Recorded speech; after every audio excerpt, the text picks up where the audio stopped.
गोपाचल यानी गोप पर्वत ग्वालियर में स्थित है। ग्वालियर का प्रसिद्ध किला भी इसी पर्वत पर स्थित है। इसके साथ इस पर्वत पर हजारों जैन मूर्तियां हैं जो मध्य पर्वत को तराश कर बनाई गई हैं। इन विशाल मूर्तियों का निर्माण तोमर वंशी राजा वीरमदेव, डूंगर सिंह और कीर्ति सिंह के काल में हुआ। ग्वालियर के ऐतिहासिक दुर्ग पर गोपाचल पर्वत और एक पत्थर की बावड़ी का ऐतिहासिक महत्व होने के साथ ही जैन धर्मावलंबियों के लिए ये एक अनूठा तीर्थ स्थल है। क्या नाम है आपका? मेरा नाम प्राची जैन है। प्राची जी, आप इस तीर्थ स्थल पे कब से आ रहे हैं? क्या मनोकामना आपकी कुछ पूरी हुई? बचपन से ही आ रहे हैं क्योंकि पास मुरार है यहाँ ग्वालियर में एक जगह, वहाँ के ही हैं हम, तो आना रहता है। हर संडे ज्यादातर यहाँ आना रहता है। कोई मनोकामना आपने मांगी हो तो जो वो आपकी पूरी हुई है? नहीं, ऐसा कुछ नहीं है। भगवान तो जो नहीं मांगे दे देते हैं। अच्छा, ऐसा कुछ नहीं है। क्या महत्व क्या है इसका आपका आने का? यहाँ आने का एक तो ये अच्छा लगता है आके, और काफी शांति मिलती है। यहाँ की मूर्ति बहुत पुरानी है, जो पुराने टाइम की है। आपने सुना होगा शायद, मुसलमान के टाइम पे तोड़ दी गई थी, तो ये बहुत प्राचीन और चमत्कारी मूर्ति है।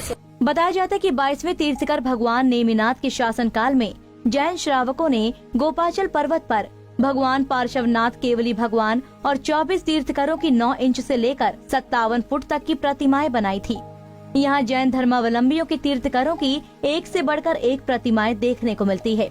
यहाँ 26 गुफाएं हैं, सभी में भगवान पार्श्वनाथ और तीर्थकरों की खड़ी और बैठने की मुद्रा में प्रतिमाएं हैं। इस तीर्थ स्थल का क्या इतिहास है और किस तरीके से ऊपर करवाड़ी? ये तीर्थ स्थल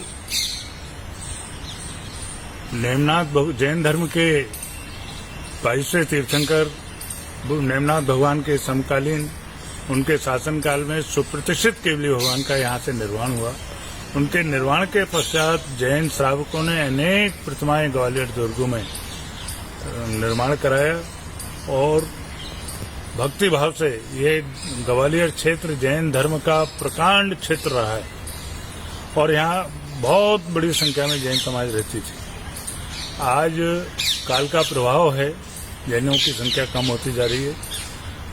उस समय से 1528 में यहाँ बाबर आया तो ये सारी प्रतिमाओं को उसने खंडित करने का आदेश दिया। यहाँ इस क्षेत्र में ग्वालियर में पार्श्वनाथ भगवान की प्रतिमा जो 42 फुट ऊंची 30 फुट चौड़ी है, उसे वो खंडित नहीं कर पाया और उसकी आंखों की रोशनी चली गई। पहले सैनिकों के साथ वो व्यवहार हुआ, फिर स्वयं बाबर भी यहाँ आए। बाबरनामे में उल्लेख भी है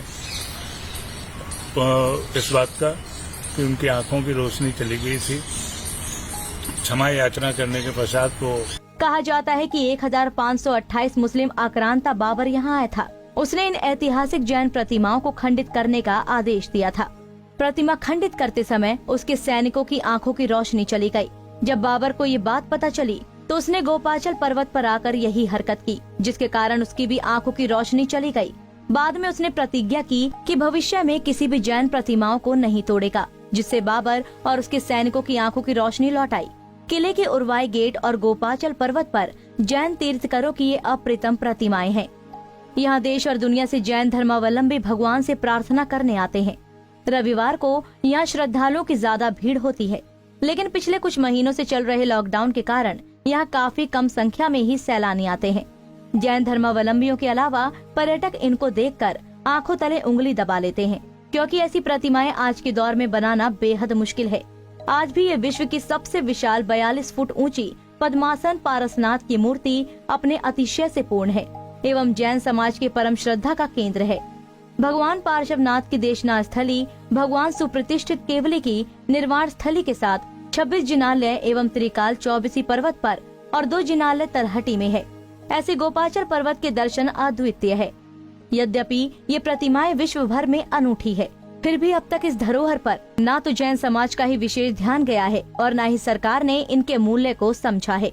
ग्वालियर से अंकुर जैन, पंजाब केसरी टीवी।